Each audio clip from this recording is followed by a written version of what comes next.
তো আসসালামু আলাইকুম গাইস, আবারও আমি চলে আসলাম ইসলামিক বাংলা বুক রিভিউ নিয়ে চলে আসলাম আপনাদের সামনে। তো ওই ইসলামিক আমাদের হযরত মুহাম্মদ এর সাল্লাল্লাহু আলাইহি সাল্লাম আমাদের প্রিয় নবী, তার ভিত্তিতে কিছু কথা বলবো। তার জীবনী কত সুন্দর, সে কিভাবে জীবনযাপন করেছে, তার আচার আচরণ কত সুন্দর ছিল, সে কত সুন্দর মানুষ ছিল, আমাদের প্রিয় নবী হযরত মুহাম্মদ সাল্লাল্লাহু আলাইহি সাল্লাম। তো আমরা আশা করি আপনারা সম্পূর্ণ ভিডিওটা দেখবেন এবং বুঝতে পারবেন যে আসলে আমি কি বলতে চাচ্ছি। তো যেসব মহাপুরুষ মানব সভ্যতা ইতিহাসে স্মরণীয় বরণীয় হয়ে আছেন, তাদের মধ্যে সর্বশ্রেষ্ঠ হচ্ছেন হযরত মুহাম্মদ সাল্লাল্লাহু আলাইহি সাল্লাম, আমাদের প্রিয় নবী। সত্য, ন্যায় ও আদর্শ মহান করে স্রষ্টা তাকে পৃথিবীতে প্রেরণ করেছেন।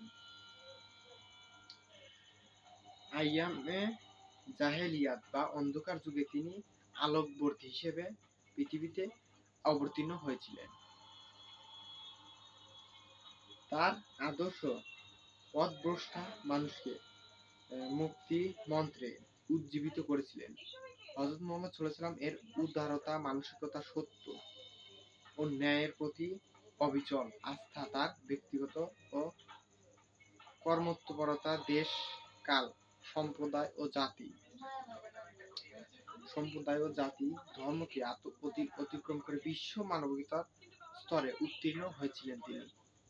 তাহলে এখানে বোঝা যাচ্ছে যে তিনি কত উচ্চ মর্যাদাশীল মানুষ ছিলেন। তিনি যেমন আরব জাতিকে মুক্তি দিয়েছিলেন আল্লাহর নির্দেশিত পথে, তেমন সমগ্র বিশ্বে মানুষের জন্য নির্বিরোধ শান্তির এক জ্যোতির্ময় পূর্ণ পথ প্রদর্শন করে গেছেন। জন্ম, বংশ পরিচয়। হযরত মুহাম্মদ সাল্লাল্লাহু আলাইহি সাল্লাম আল্লাহর প্রেরিত রাসূল, সর্বশেষ রাসূল, আমাদের প্রিয় নবী হযরত মুহাম্মদ সাল্লাল্লাহু আলাইহি সাল্লাম। তিনি ইসলাম ধর্মের প্রবর্তক, তাকে ইসলাম ধর্মের প্রবর্তক বলা হতো। আরবের সম্ভ্রান্ত কুরাইশ বংশে পবিত্র নগরী মক্কা 570 খ্রিস্টাব্দে 12ই রবিউল আউয়াল তিনি জন্মগ্রহণ করেন। তার পিতার নাম আব্দুল্লাহ এবং মাতার নাম বিবি আমেনা। আমাদের প্রিয় নবী জন্মের পূর্বেই পিতামাতাকে হারান এবং 6 বছর পিতাকে হারান। 6 বছর বয়সে তার মাতা ইন্তেকাল করেন। এরপর শিশু মুহাম্মদ সাল্লাল্লাহু আলাইহি সাল্লামকে তার দাদা আব্দুল মুত্তালিব পরম স্নেহে লালন পালন করেছিলেন। কিন্তু 8 বছর বয়সে দাদা আব্দুল মুত্তালিব মারা যান। 8 বছর বয়সেও দাদা আব্দুল মুত্তালিব মারা যান।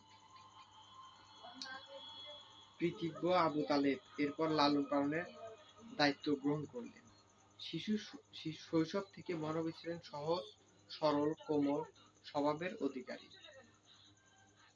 সততা, কর্তব্যনিষ্ঠা, ন্যায়পরায়ণতা, ধর্মবোধ প্রভৃতি চারিত্রিক বৈশিষ্ট্য অধিকারী ছিলেন তিনি। সত্যবাদিতার জন্যই শৈশব তিনি আল-আমিন ও বিশ্ববাসী উপাধি ভূষিত হয়েছিলেন। বিবাহ, নবুয়ত প্রাপ্তি। হযরত মুহাম্মদ সাল্লাল্লাহু আলাইহি সাল্লামের সততা, ন্যায়পরায়ণতা কথা সৌরভের মতো মক্কা নগরীতে ছড়িয়ে পড়েছিল এবং সেই কারণ সেই যুগে এ ধরনের আকৃতির চরিত্রের অধিকারী কেউ ছিল না।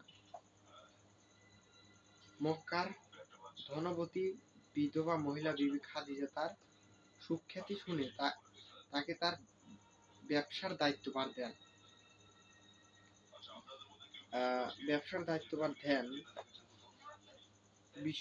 বিশ্বসততার এর দক্ষতা, সততার ও অতুলনীয় চারিত্রিক সৌন্দর্যে মুগ্ধ হয়ে বিবি খাদিজা তাকে বিবাহ প্রস্তাব দেন। তখন হযরত মুহাম্মদ সাল্লাল্লাহু আলাইহি সাল্লামের বয়স 25 আর বিবি খাদিজার বয়স 40। উভয়ে পরিণয় সূত্রে আবদ্ধ হন। সে যুগে আরবের অবস্থা ছিল দ্বন্দ্ব বিক্ষুব্ধ,